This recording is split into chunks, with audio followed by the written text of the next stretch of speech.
নিজের বেস্ট ফ্রেন্ডকে বিয়ে করা জায়েজ হবে কিনা। বেস্ট ফ্রেন্ডের সংজ্ঞা কি? দেখেন, কোন ফ্রেন্ড, ছেলে এবং মেয়ে যাদের মধ্যে বন্ধুত্বের সম্পর্ক আছে, নাম দিয়েছেন বেস্ট ফ্রেন্ড, গুড ফ্রেন্ড বা ভালো বন্ধু। তার মানে কিছু খারাপ বন্ধু আছে।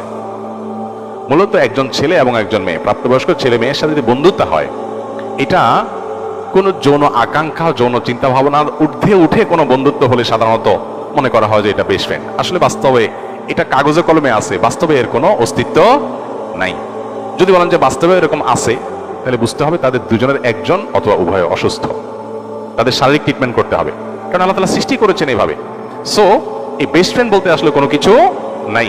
গায়রে মাহরাম সবার সাথে বিয়ে করা, আপনার যদি মাহরাম না হয় তাহলে সে আপনি নাম দেন best friend, only friend, just friend. জেনা করার জন্য বহু এরকম শব্দ আপনার জেনাকে স্বাভাবিক করার জন্য বিদেশিরা ছড়াইছে, সেটা আমাদের সমাজে চলে আসছে। বিধায় এটা বেস্ট ফ্রেন্ড না, এটা বরং ব্যাড ফ্রেন্ড।